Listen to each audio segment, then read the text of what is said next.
Subscribe now and press the bell icon. Never miss an update.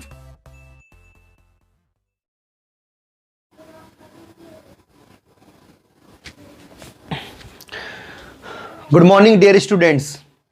तो काफ़ी long time के बाद आज अपन वीडियो बना रहे हैं और इससे पहले का जो प्रीवियस वीडियो था उसके अंदर मैंने आपको ऑर्डर ऑफ रिएक्शन के कुछ क्वेश्चंस करवाए थे। उसमें मैंने आपको 2 टाइप की केमिकल रिएक्शन करवाई थी, जिसमें एक थी अपने एलिमेंट्री रिएक्शन, बोले तो सिंगल स्टेप रिएक्शन, और एक मैंने कराई थी आपको कॉम्प्लेक्स रिएक्शन जो कि मल्टी स्टेप में होती है। आई होप आपने एनसीईआरटी के क्वेश्चंस कर लिए होंगे और आपको आ भी गए होंगे। बच्चों आज अपन जो पढ़ने वाले हैं वो सबसे इंपॉर्टेंट टॉपिक है, इंटीग्रेशन रेट इक्वेशन निकालेंगे अपन। तो यहाँ पर अपने सिलेबस में 2 चीज़ें हैं, एक तो जीरो ऑर्डर के लिए, एक फर्स्ट ऑर्डर के लिए। अगर अपन बच्चों जीरो ऑर्डर की बात करें तो मैंने आपको बताया था पहले कि किसी केमिकल रिएक्शन में अगर कैटलिस्ट प्रेजेंट होता है तो कैटलिस्ट की प्रेजेंस में जो रेट ऑफ रिएक्शन होती है बच्चों वो रिएक्टेंट की जीरो पावर पर डिपेंड करती है, इसलिए अपन उसे क्या बोलते हैं, जीरो ऑर्डर रिएक्शन बोलते हैं। ठीक है, जैसे मैंने लिखा है the reaction in which the rate of the reaction remains constant are called zero order reaction, जो कांस्टेंट होती है। फिर मैंने लिखा है it means the reaction in which the rate depends in the zero power of the concentration. कैसे करा, for example ये मैं केमिकल रिएक्शन लिख रहा हूं, आर और आर से मैंने बनाया पी, ठीक है ना, ये आर और आर से बनाया मैंने पी। सपोज यहां पर कैटलिस्ट प्रेजेंट है तो अपन ने क्या बात करी थी, किसी कैटलिस्ट की प्रेजेंस में रेट ऑफ रिएक्शन रिएक्टेंट की जीरो पावर पर डिपेंड करती है, तो उस केमिकल रिएक्शन को बोलते हैं zero order reaction. I hope आपको समझ में आ गया होगा। तो बच्चों ये जीरो ऑर्डर रिएक्शन हो गया। अब इसको अपन कैसे लिख सकते हैं, माइनस डिफरेंशियल फॉर्म में D are upon D T with respect to time, और इसको ऐसे लिख सकते हैं दोनों को अपन D X upon D T लिख सकते हैं ना। अब बच्चों इसके 2 पैटर्न होते हैं, आप दोनों पैटर्न से इसका इंटीग्रल रेट इक्वेशन निकाल सकते हो। चाहे तो आप इससे निकाल सकते हो और चाहे तो इससे निकाल सकते हो, आपकी जो इच्छा उससे निकाल सकते हो। मैं आपको दोनों ही पैटर्न बता देता हूं, जो भी आपको ठीक लगे आप उसको याद कर लेना। जैसे फर्स्ट चलते हैं अपन, तो क्या होगा, minus d r with respect to time directly proportional r naught. सही है बात, क्योंकि जीरो ऑर्डर रिएक्शन में क्या होता है, rate of reaction, rate of जो रिएक्शन होती है वो रिएक्टेंट की जीरो पावर पर डिपेंड करती है। आप चाहो तो यहां लिख लो और आप चाहो तो यहां लिख लो, कहीं भी लिख लो। ठीक है, इसको आगे ऐसे लिख सकता हूं, माइनस का d are upon D t is equal to k naught r naught. अब आर नॉट की वैल्यू 1 रख दो, आप पावर लगा देता हूं, ऐसा करता हूं मैं, ऊपर लगा देता हूं, लो पावर हो जाएगी ना, तो आर यहां लिख देते हैं अपन 1। ठीक है, जैसे अपन यहां 1 लिखेंगे तो अपने पास क्या जाएगा, अपने पास आ जाएगा d r with respect to time is equal to k naught. ठीक है, इसको इधर ले लेता हूं, तो d t is equal to k naught d t. इस इक्वेशन को मैं ऐसे भी तो लिख सकता हूं ठीक है, इक्वेशन नंबर 1। अब क्या करेंगे अपन, इक्वेशन 1 का इंटीग्रेशन करेंगे।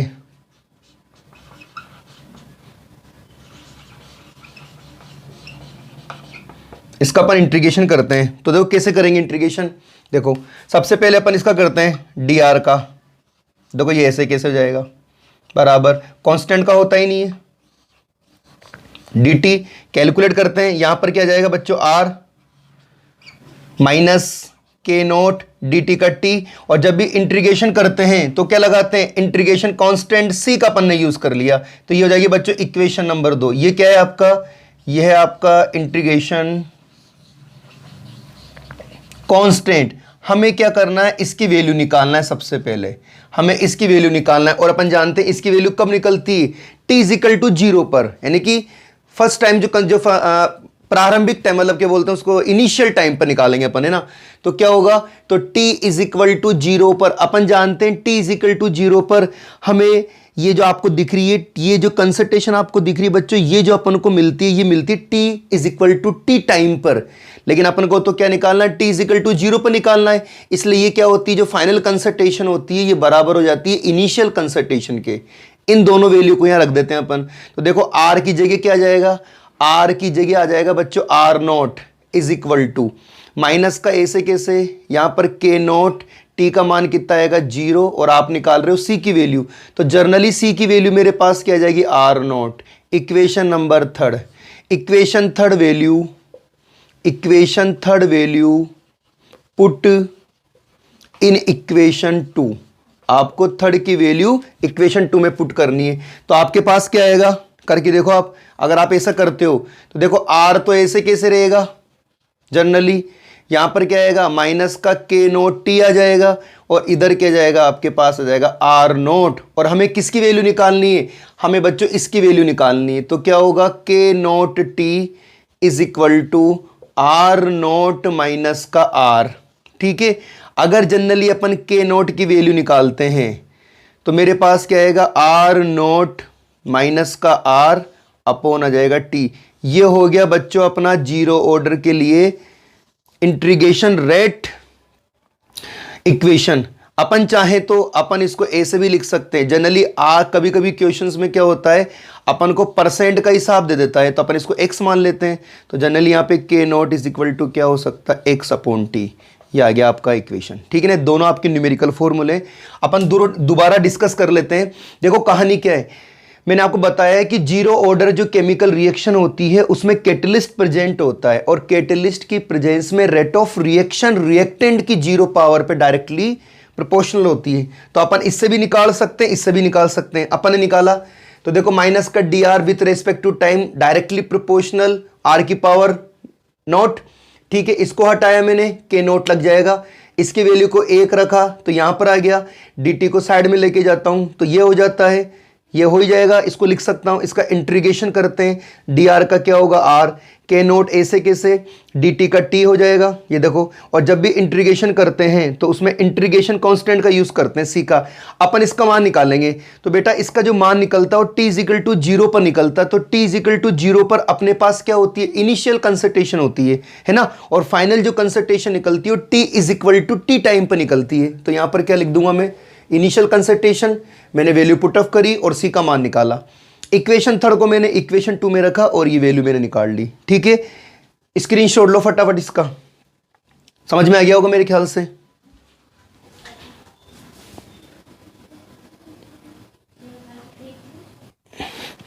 अब बच्चों इसका अपन दूसरा पैटर्न देखते हैं। ठीक है ना,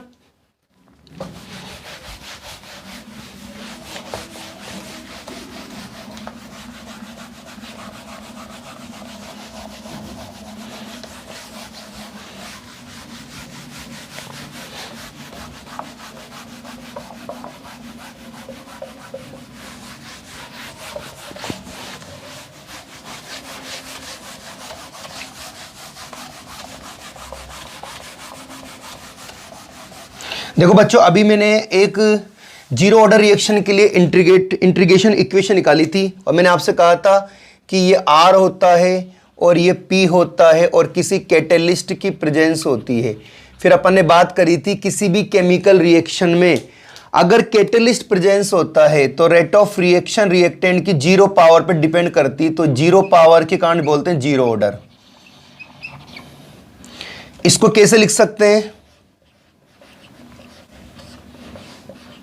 और इसको अपन ऐसे भी तो लिख सकते हैं। ठीक है, अब अपन इसके अकॉर्डिंग निकाल रहे हैं। ठीक है ना, इसके अकॉर्डिंग अपन फॉर्मूला निकाल रहे हैं। इसके अकॉर्डिंग तो मैंने आपको सिखा ही दिया। अब आप बच्चों निकालते हैं इसके अकॉर्डिंग अपन कैसे निकालते हैं देख लो एक बार आप। कैसे मैंने लिखा dx upon dt directly proportional r naught. ठीक है, आगे चले, क्या होगा dx upon dt is equal to क्या होगा के नोट आर नोट। तो r की पावर 1 का मान 1 हो जाएगा। तो dx upon dt is equal to क्या होगा के नोट dt। इसको अपन ऐसे लिख सकते हैं क्या, सॉरी के नोट, इसको अपन ऐसे लिख सकते हैं कैसे, dx is equal to K note dt equation number 1 कर सकते हैं ना। अब डायरेक्टली क्या करेंगे अपन, इंटीग्रेशन करेंगे।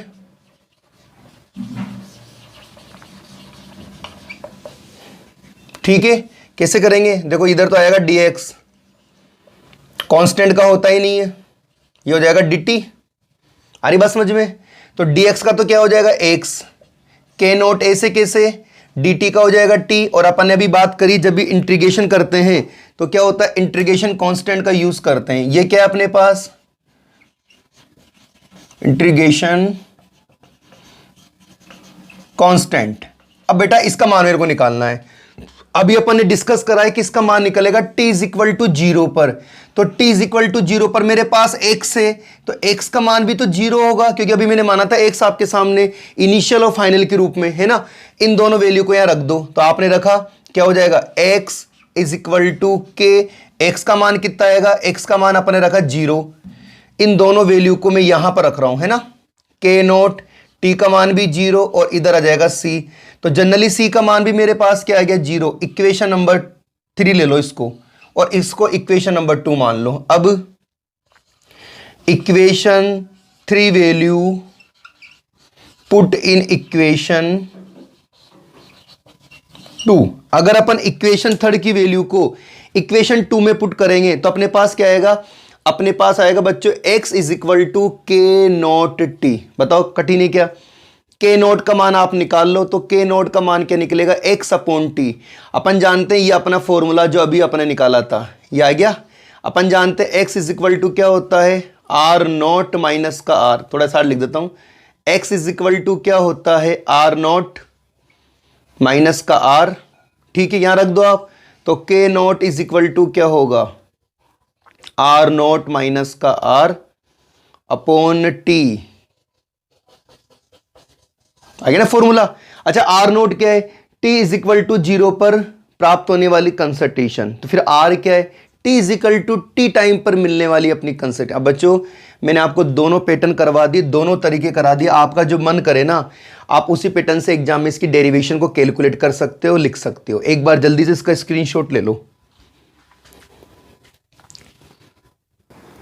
बच्चों आगे चलते हैं। अब यहां पर बच्चों अपन को रेट इंटीग्रेशन इक्वेशन तो अपन ने निकाल ली, तो बच्चों अपन को ग्राफ भी बनाना पड़ेंगे। यहां पे जो इक्वेशन यहां पर आई ना, तो एग्जाम में क्या होता है, कभी कभी अपन से ग्राफ पूछ लेता कि जीरो ऑर्डर रिएक्शन के लिए आपको इक्वेशन दे देगा और आपसे पूछेगा कि बच्चों इसका ग्राफ बनाइए। अब देखो इस लेसन के अंदर क्या होते हैं, बहुत सारे ग्राफ बनेंगे अपने। तो अपन ग्राफ की कहानी सुने, अगर अपन ग्राफ की कहानी सुनते हैं तो आपको 3 ग्राफ याद करने केवल। अगर आप ये 3 ग्राफ याद कर लेते हो तो केमिस्ट्री के पूरे ग्राफ आपको याद हो जाएंगे। आपको फालतू परेशान होने की जरूरत नहीं है, और जनरली आप लोगों ने पढ़ भी रखा है। एक तो पढ़ा था अपन ने y is equal to M x, एक तो ये पढ़ते हैं अपन, ठीक है ना। एक पढ़ते हैं, आपको याद हो तो y is equal to M X plus C, और एक जो ग्राफ जनरली अपन बनाते हैं y इज इक्वल टू होता है माइनस का एम एक्स प्लस सी, ठीक है ना। यहां पर जो ग्राफ प्लॉट किया जाता है वो करते हैं y के बीच में, यानी कि y और x के बीच में आपको ग्राफ बनाना होता है, इसका ध्यान रखना, ठीक है। इन इक्वेशन से अपन को क्या प्राप्त होता है, एक तो स्लोप प्राप्त होता है, एक इंटरसेप्ट प्राप्त होता है। अगर जनरली अपन किसी इक्वेशन का कंपैरिजन कर रहे हैं, आपको कंपैरिजन करना है।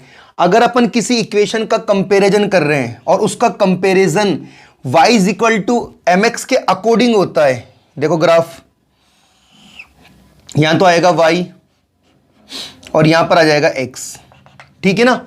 अगर क्या हो रहा है, अगर अपन कंपैरिजन कर रहे हैं y और इस इक्वेशन से, तो अगर अपन को ये इक्वेशन मिलती है तो ध्यान रखना बिल्कुल आपको यहां से ऐसे मिलेगी इक्वेशन। तो इस इक्वेशन में क्या होगा, आपको केवल स्लोप प्राप्त होगा, ये स्लोप हो गया, ये थीटा प्राप्त होगा, टेन थीटा प्राप्त हो गया। तो स्लोप क्या होगा यहाँ पे, ये रहा आपका ए, ये एम हो गया। माना कि कोई इक्वेशन आपके पास है सपोज, और उस इक्वेशन का आपने कंपैरिजन करा और उसका कंपैरिजन कुछ इस इक्वेशन के अकॉर्डिंग हो रहा है, ठीक है ना। तो इस इक्वेशन के अकॉर्डिंग होने पर ग्राफ तो आप बनाओगे। ये ग्राफ बनाया आपने। ग्राफ किसके बीच में बनाते हैं, y के बीच में और x के बीच में। तो इसमें अपन को ग्राफ कैसा मिलेगा बच्चों, इसमें ग्राफ मिलेगा अपन को ऐसा। तो ध्यान रखना ये तो हो जाएगा अपना स्लोप, ये बच्चों स्लोप हो जाएगा। तो स्लोप तो हो जाएगा आपका m, ठीक है ना, जो कि इसमें इंटीग्रेशन कांस्टेंट वैल्यू भी है। तो यहां पर अपन को क्या मिलेगा, इंटरसेप्ट। तो जहां पर इंटरसेप्ट क्या हो जाएगा, आपके सी हो जाएगा। सपोज कोई इक्वेशन आपके सामने आई और आपने उस इक्वेशन का कंपैरिजन करा और कंपैरिजन पर आपको ये इक्वेशन प्राप्त हो रही है। तो इस इक्वेशन का ग्राफ कैसे बनेगा, चूंकि माइनस में, यहां तो आ जाएगा y और यहाँ आ जाएगा x, तो दोनों को काटते मिलेगा आपको ऐसे। तो बच्चों ये तो हो जाएगा उसका स्लोप, तो slope is equal to minus का एम, ठीक है, ये तो हो जाएगा स्लोप। और अगर अपन इंटरसेप्ट की बात करते हैं तो ये हो जाएगा बच्चों उसका इंटरसेप्ट, ये इंटरसेप्ट क्या हो जाएगा सी, यहां भी लिख सकते हो आप इंटरसेप्ट को, ठीक है। अब बच्चों ये तो कहानी हो गई भाई, मैं आपसे दोबारा बोल रहा हूं बच्चों, अगर इस लेसन के या इस बुक के अगर ग्राफ को आपको याद करना है तो क्या होता है, अपने पास इक्वेशन आती है, अपन को इक्वेशन का केवल कंपैरिजन करना है। अगर कंपैरिजन करने पर ये वाला इससे कंपैरिजन होता है तो ये बनाना है, इससे कंपैरिजन होता है तो ये बनाना है, और इससे कंपैरिजन होता है तो आपको ये बनाना है। जैसे फॉर एग्जांपल अभी अपन ने क्या पढ़ा था, जीरो ऑर्डर रिएक्शन पढ़ी थी, सही है बात।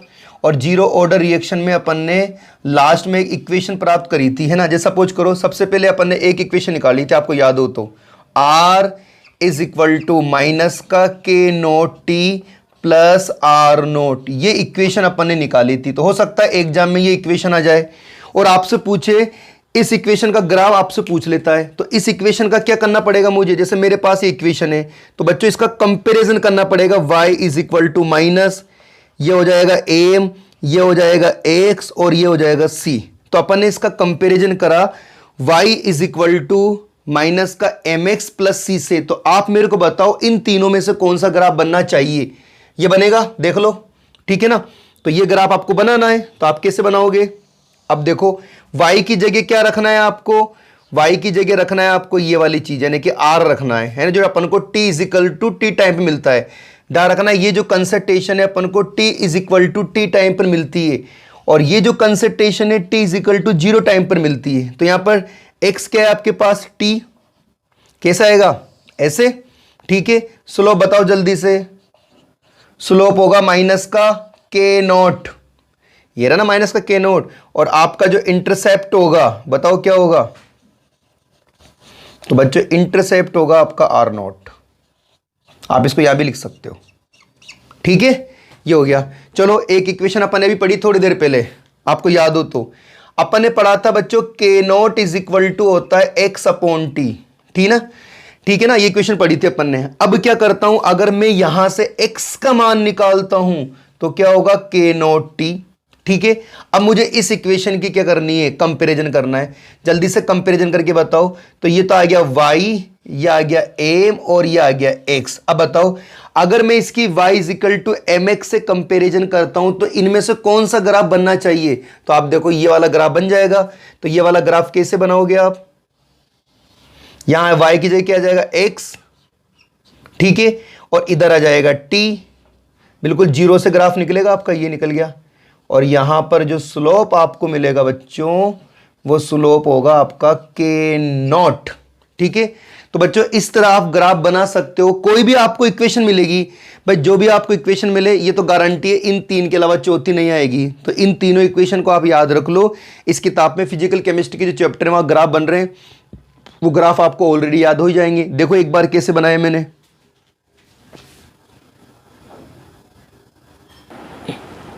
तो बच्चों अभी हमने जीरो ऑर्डर रिएक्शन के लिए ग्राफ को रिप्रेजेंटेशन कर लिया था। अब बच्चों इसका एक टॉपिक और बचाया आपने बचाया हाफ लाइफ टाइम। देखो हाफ लाइफ टाइम का मतलब क्या होता है, पहले तो खुद ही बोल रहा, देखो हाफ, तो किसी भी केमिकल रिएक्शन में जो रिएक्टेंट होता है उस रिएक्टेंट की इनिशियल कंसंट्रेशन को हाफ करने में लगने वाला टाइम।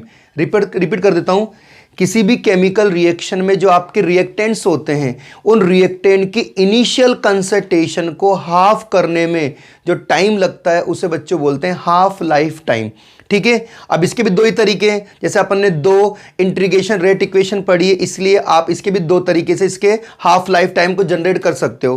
देखो मैंने क्या लिखा है, मैंने बोर्ड पे इसकी डेफिनेशन लिखा है। एक जीरो ऑर्डर रिएक्शन के लिए क्या होता है, अपन जानते हैं इनिशियल जो कंसंट्रेशन होती है किसकी, रिएक्टेंट की, उसको क्या करते हैं हाफ करने में लगने वाला जो टाइम होता है।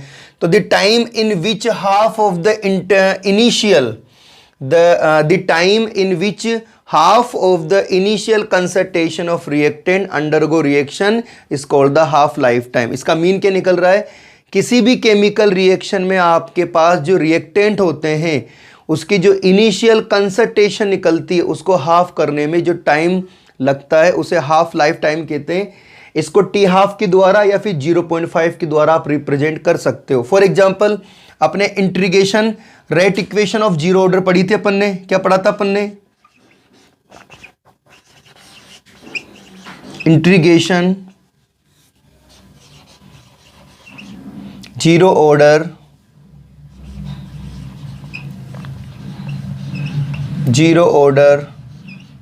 रेट इक्वेशन, बताओ क्या थी? मेरे ख्याल से आपको याद हो गई होगी। अगर अपन उसकी बात करते हैं तो integration zero order rate equation आपके पास थी के नॉट इज इक्वल टू था आर नॉट माइनस का आर अपॉन टी।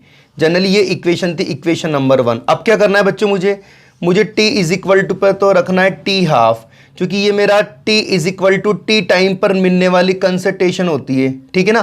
तो अपन को तो इनिशियल की बात करना है, तो यहां पर जो आर होगा वो जनरली किसके बराबर हो जाएगा? आर नोट के। तो ये आपके इनिशियल कंसंट्रेशन, ध्यान रखना ये आपके इनिशियल कंसंट्रेशन, और इसको जब मैं हाफ कर दूंगा तो मेरे पास क्या जाएगा? Half life time. इन दोनों वैल्यू को इधर रखो, इसको आप इधर लेके आओगे तो क्या होगा? T half is equal to r naught minus इधर कितना जाएगा? आर नोट अपॉन 2, और नीचे क्या जाएगा आपके पास? के नोट। सही है, आगे चले। अब केवल क्या करना है अपन को? इसको डेरिवेशन करना है। तो क्या हो जाएगा? T half is equal to, यहां पे ले लो कॉमन ले लो आप 2, तो यहां पर हो जाएगा 2 आर नोट माइनस का आर नोट अपॉन के नोट, ठीक है। तो क्या होगा? टी हाफ बराबर क्या रह जाएगा? ऊपर रह जाएगा अपने पास, एक चल जाएगा ना, तो यहां हो जाएगा आर नोट अपॉन 2 के नोट। निकल गया भाई, 2 है ना, 2 में से एक चल जाएगा तो एक बच जाएगा, ठीक है। 2 को नीचे मल्टीप्लाई कर दूंगा तो 2 के नोट हो जाएगा। अब देखो इसको अपन ऐसे भी तो लिख सकते हैं, t half directly proportional r naught, लिख सकते हैं ना। तो इसका मतलब क्या हो रहा है? यह है आपके इनिशियल कंसंट्रेशन, यह भी इंपॉर्टेंट है। कैसे? जीरो ऑर्डर केमिकल रिएक्शन का जो हाफ लाइफ टाइम होता है, सुनना आप, जीरो ऑर्डर केमिकल रिएक्शन का जो हाफ लाइफ टाइम होता है वो इनिशियल कंसंट्रेशन के डायरेक्टली प्रोपोर्शनल होता है। अच्छे सुनना, जीरो ऑर्डर रिएक्शन का जो हाफ लाइफ टाइम होता है, अगर वे, या फिर अपन बोल सकते हैं कि वो इनिशियल कंसंट्रेशन के डायरेक्टली प्रोपोर्शनल होगा तो बच्चों वो जीरो ऑर्डर होगा। देखो, डायरेक्टली प्रोपोर्शनल होगा तो जीरो ऑर्डर, डायरेक्टली प्रोपोर्शनल नहीं होगा तो फर्स्ट ऑर्डर, और इन्वर्सली प्रोपोर्शनल होगा तो क्या होगा? Second order. क्या बोला मैंने बोला कोई भी केमिकल रिएक्शन यानी कि जीरो ऑर्डर केमिकल रिएक्शन है, तो जीरो ऑर्डर केमिकल रिएक्शन का जो हाफ लाइफ टाइम होता है वो इनिशियल कंसंट्रेशन के डायरेक्टली प्रोपोर्शनल होता है। लेकिन फर्स्ट ऑर्डर में डायरेक्टली प्रोपोर्शनल नहीं होता है, और सेकेंड ऑर्डर में क्या होता है? डायरेक्टली प्रोपोर्शनल न होकर क्या होता है? इनवर्सली प्रोपोर्शनल हो सकता है, ठीक है। फर्स्ट पैटर्न तो ये हो गया। आप सेकेंड पैटर्न से भी कर सकते हो, जो आपने करा था। अपन एक इक्वेशन पढ़ी थी, आपको याद हो तो, अपन ने पढ़ा था k naught is equal to x upon t. तो x इज इक्वल टू मैं मान लेता हूं a। सपोज ये a क्या है? ये a है बच्चों इनिशियल कंसंट्रेशन। क्या है ये? Initial concentration. और मैंने आपको जस्ट अभी बोला है कि इनिशियल कंसंट्रेशन को हाफ करने में लगने वाला टाइम, और t इज इक्वल टू क्या कर देंगे अपन? टी हाफ रखो यहां पे, तो क्या आएगा? T half is equal to a upon 2 k not आ जाएगा ना। और अगर अपन इसको चाहें तो इसको अपन ऐसे लिख सकते हैं, टी हाफ डायरेक्टली प्रोपोर्शनल है। अब बताओ ए क्या होता है? सर जी ए इनिशियल कंसंट्रेशन होता है, तो क्या लिखेंगे अपन? जीरो ऑर्डर केमिकल रिएक्शन का जो हाफ लाइफ टाइम होता है वो इनिशियल कंसंट्रेशन के डायरेक्टली प्रोपोर्शनल होता है। अब चाहे तो आप इस पैटर्न से करो, चाहे इस पैटर्न से करो, दोनों का आंसर सेम आएगा। मेरे ख्याल समझ में आ गया होगा। ये तो आपके जीरो ऑर्डर रेट इक्वेशन है। यहाँ पे टी की जगह टी हाफ रखना है, क्योंकि t is equal to T time पर है और टी इज इक्वल टू 0 पर, तो ये इनिशियल हो गई। इनिशियल कंसंट्रेशन का हाफ होने में लगने वाला टाइम, हाफ लाइफ टाइम, इसको अपन ने यहाँ रख दिया, एलसीएम ले लिया, 2 में से गए तो 1 बच गया, अपन ने निकाल दिया। ये आपको आता ही आता है।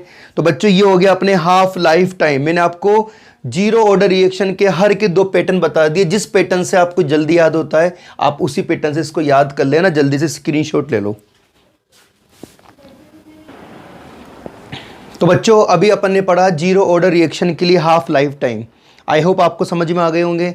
अब बच्चों जीरो ऑर्डर के लिए अपन ने इंटीग्रेटेड रेट इक्वेशन निकाल लिया, अपन ने जीरो ऑर्डर के पीछे एग्जांपल्स कर लिए, अपन जीरो ऑर्डर के हाफ लाइफ टाइम पढ़ लिया। लास्ट जीरो ऑर्डर के लिए बचा है जीरो ऑर्डर के न्यूमेरिकल्स। तो मैंने बच्चों बोर्ड पे दो न्यूमेरिकल्स लिखे हैं जो एग्जाम में आ चुके हैं और इसी बेस पर आपको अपने क्वेश्चन तैयार करने हैं। पहला क्वेश्चन पढ़ते हैं अपन, पहला क्वेश्चन पढ़ते हैं। पहला क्वेश्चन बोल रहा है answer x is equal to K naught T, यानी कि आपको डायरेक्टली उसने वैल्यू दे दी। x is equal to K naught T is the integrated rate equation for a zero order reaction if 80%। मैंने कहा था अगर परसेंट का हिसाब आ जाता है तो आप समझ जाना initial t is equal to zero और final t is equal to T time, दोनों आपको एक साथ मिला है, ठीक है।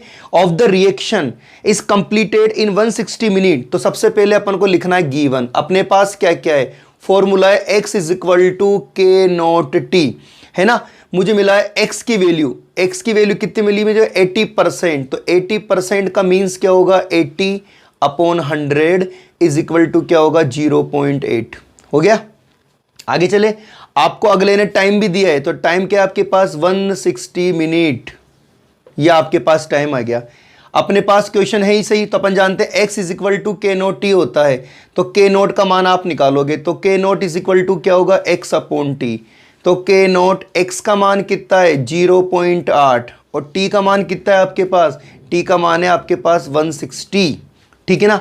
आप कैलकुलेट करो तो के नोट इज इक्वल टू क्या होगा 1/200, कैलकुलेट करोगे तो 0.005। ध्यान रखना जीरो ऑर्डर है तो जीरो ऑर्डर के लिए यूनिट क्या होती है मोल लीटर इनवर्स, क्योंकि सेकंड नहीं है मिनट है, इसलिए क्या बोलोगे आप मिनट इनवर्स। इसका ध्यान रखना आपको। अगर अपन यूनिट नहीं लिखते हैं बच्चों तो यूनिट नहीं लिखने के भी अपने 1/4 नंबर करते हैं। मैंने यहाँ पे आपको मिनट दिए इसलिए आपको मिनट इनवर्स लिखना है, कहीं आप नशे पत्ती में सेकंड इनवर्स लिख दो, ठीक है। पहला क्वेश्चन हो गया कंप्लीट, समझ में आ गया होगा, 54 सवाल है। अब चलते हैं second question. Second question important है, तो सेकंड क्वेश्चन की बात करते हैं। Rate constant for a zero order reaction. Direct आपको क्या कर दिया, अगले बंदे ने रेट कांस्टेंट का मान दे दिया, वो भी जीरो ऑर्डर के लिए। सबसे पहले गिवन क्या आया 3 × 10⁻⁻², क्या आएगा mole litre inverse second inverse after 25 second, यानी कि टी टाइम पर आपको दिया है 25 second. Concentration of reactant is found to be 0.5 m। The concentration of reactant is found to be 0.5 m। Calculate the, यानी कि आपको मिल गई R की वैल्यू, R की वैल्यू ले लो आप 0.5, ठीक है ना। Calculate the initial concentration of the reactant. अपन को यहां पर बच्चों क्या करना है, इनिशियल कंसंट्रेशन कैलकुलेट करना है। तो अपन कैसे करेंगे, देखो अपन जानते हैं क्या, जैसे ये फॉर एग्जांपल ये R ले लेता हूं और यहां से ले लेता हूं P, ठीक है ना। तो t इज इक्वल टू 0 पर मैं इसको मान लेता हूं a, यहां हो जाएगा 0। तो बात करते हैं t is equal to T time, क्यों कर रहा हूं, क्योंकि मुझे टाइम दिया अगले बंदे ने, तो a माइनस x करना पड़ता है ना। तो x की जगह मुझे क्या मिला है, मुझे मिला 0.5, इसको x मान लो आप, ये हो गया x। तो क्या हो जाएगा आपके पास, ये x मान लो 0.5, इधर 0.5 हो जाएगा, कोई दिक्कत नहीं, इसका तो मतलब ही नहीं अपन को, तो अपन को तो ये लेना है, ठीक है ना। तो अपन क्या जानते हैं, अपन जानते हैं अभी पढ़ा था अपन ने, देखो वो लिखा हुआ, अपन जानते हैं x इज इक्वल टू होता है के नोट टी। तो बच्चों के नोट बराबर क्या होगा x/t आ जाएगा, ठीक है। रखें वैल्यू, ठीक है। तो यहां पर बच्चों ये x का मान क्या रखना है अपन को, x का मान रखना है a माइनस का 0.5, ध्यान रखना आप, है ना। चले आगे, के नोट का मान कितना है 3 × 10⁻⁻², यूनिट क्या है मोल लीटर इनवर्स और सेकंड इनवर्स बराबर, ठीक है। थोड़ा बड़ा हो जाएगा तो मैं ये कर देता हूं। अच्छा x का मान कितना है, x का मान है मेरे पास a माइनस 0.5 और t कितना है मेरे पास 25। क्रॉस करो इसको, क्या होगा 25 × 3 × 10⁻⁻², a माइनस 0.5, तो कितना हो जाएगा 75 × 10⁻⁻², a माइनस का 0.5। अपन इसको चाहें तो ऐसे भी तो लिख सकते हैं 0.75 is equal to a minus का 0.5, और अब a का मान निकालेंगे तो क्या होगा 0.75 प्लस 0.5 जोड़ कितना होगा? तो बच्चों a इज इक्वल टू जाएगा 1.25। ये अपने आंसर आ गया। अब जल्दी से आप मुझको बताओ ये आंसर किस में आएगा? क्योंकि a है, a क्या माना था अपन ने? इनिशियल। तो इनिशियल कंसंट्रेशन है और अपन जानते बचपन से कंसंट्रेशन किस में आती है? मोल पर लीटर आंसर। आई होप आपको समझ में आ गया होगा। वेरी इंपॉर्टेंट क्वेश्चन है। तो बच्चों आज की जो अपनी क्लास थी उसमें मैंने आपको कंप्लीटली जीरो ऑर्डर करवा दिया। ऐसे अपनी नेक्स्ट क्लास जो होगी उसमें कंप्लीटली अपन फर्स्ट ऑर्डर पढ़ लेंगे। वीडियो आपको अच्छा लगे तो उसको लाइक करना, शेयर करना। Thank you so much.